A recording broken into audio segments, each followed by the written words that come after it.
I mean, I started painting when it was after it was declared dead.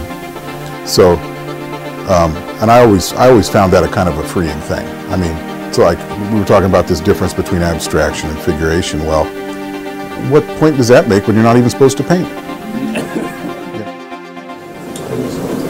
I arrived in Chicago in 1984, a year before Jim Lutes' now legendary solo show at Dark Gallery, in which all of the paintings were sold out. And for those of you who know the anecdotes about the 80s, the famous Julian Schnabel show at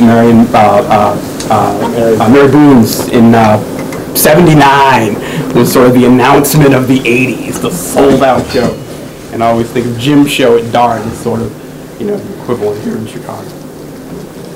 By the time I became cognizant of the Chicago visual art scene, which I would say is after I graduated from here in 1989, Lutes was a household name.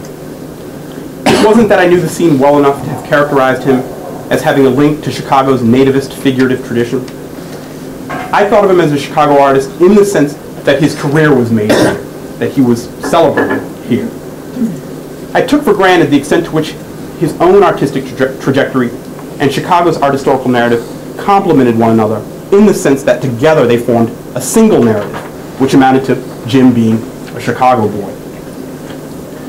Although he considers himself as having been formed as an artist prior to coming to Chicago for graduate school in 1980, he chose Chicago as an alternative to a dominant center, read euphemism for New York. More than anything, Jim said he was looking for a place that would grant him permission to be himself. In that regard, Chicago was an obvious pick, insofar as artistic self-determination could be translated into a spirit of resisting international trends, i.e. abstraction. So my sense of Jim as quintessentially a Chicago boy wasn't necessarily wrong. Indeed, there was no evidence to the contrary. If anything, he became more of a Chicago artist in my mind relative to the roster of talent in whose ranks he would find himself, namely the generation of post-minimal and post-conceptual artists that included Tony Tassett, Gene Dunning, Mitchell Kane, Joe Scanlon, the collective Ha Ha, Galen Gerber, and Hirsch Perlman, sort of naming tip of the iceberg. But it wasn't that my perception of Jim was necessarily wrong, as much as my perception of Chicago was off. Whereas I had thought of the past exclusively through the images and credited the town with being a figurative stronghold, it was anything but. You make me nervous, Jim. It's really funny. I'm sorry, I've never seen you get nervous like this for. Hardcore. It's kind of getting into it. It's just me.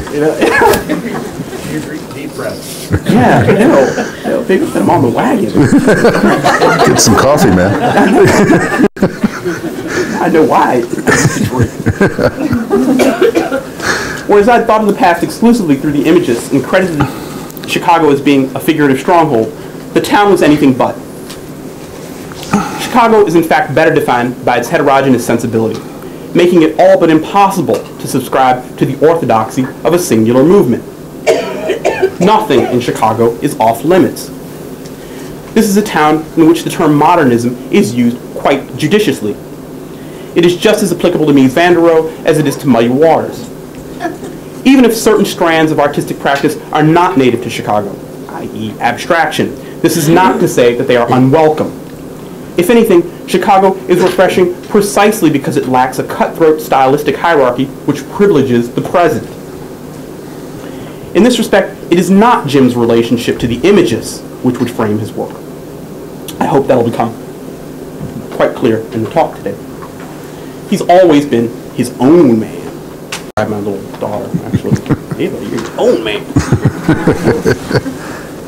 Rather than the past, it's more interesting and productive to think of Jim in relationship to a painterly peer group that includes Judy Ledgerwood, Galen Gerber, Julia Fish, and Rodney Carswell, none of whom have anything in common other than the fact that they developed here in Chicago. Each one of them is their own man and woman. But there's still a streak that would set Jim apart, a streak which does allow me to see something Algren-esque in his work. a moment in which I may in fact want to revel in something specifically for its Chicago-ness. In an era of globalization, is such an indulgence of locality a crime? And what am I indulging upstairs? More than anything, it's a narrative which is unfolded precisely over my years here. Maybe Jim's story is my own story, and every story has to take place somewhere. Whether it's 1360 North Milwaukee, Bloomington Normal, or 24, what's your address on Troy? 2253. In case anybody wants to go visit Jim. I got to make it up because the building didn't have a number when I... That's I had Jim Lutes. 10 numbers I could choose. Or 2253 South Troy. Yes, indeed. The story has to take place somewhere, and I'm really glad that we're able to host it upstairs today. So, Jim, thank you for coming. That's great.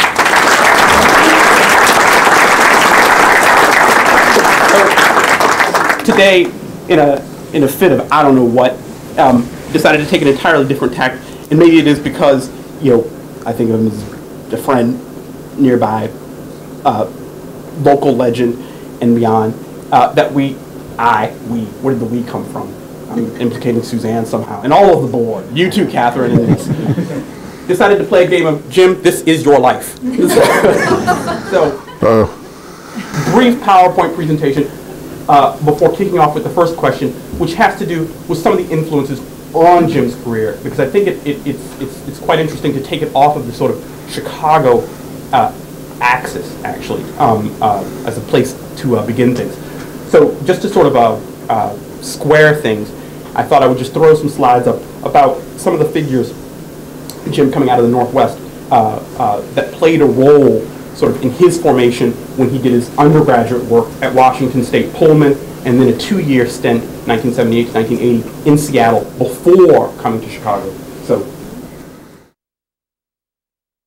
some of these works I chose specifically because they are in, for those of you who aren't aware, Mark Tobey spent a number of years in Seattle, where he pretty much, the sort of northwest coast of mystical abstraction, which he pretty much minted. He didn't spend obviously all his years, but he was there for quite a while, 10, 20 years. Yeah, I mean, he was mostly identified with, that school of painting. That's where he formed. But I mean, he was sort of a world. I mean, he was in New York prior to going to Seattle. He was friends with all the, New York painters of the 20s and 30s. He knew all the abstract expressionist people and stuff. So, being a young painter in the Northwest, Mark Tobey was one of those figures who I was always looking to people who, I mean, I grew up in a small town where we weren't even conscious of there being artists. There was no art teacher in the school. It was Richland, Washington, where the Hanford, everybody there worked at Hanford, which was a part of the Manhattan Project. It was a nuclear weapons facility, and it was an anti-culture zone that I lived in. And so when I went to school and found out about art, I really started learning about art when I went to college. And the Northwest Mystics intrigued me because they were a homegrown thing. It was like art that was made, somewhere close to where I grew up. So I paid more attention to them. And then, of course, the history, as I started to understand the history of modern art, it was all one thing to me. So Tobey, I don't separate, when I think of abstract painting or abstract field painting, I don't think of Jackson Pollock first.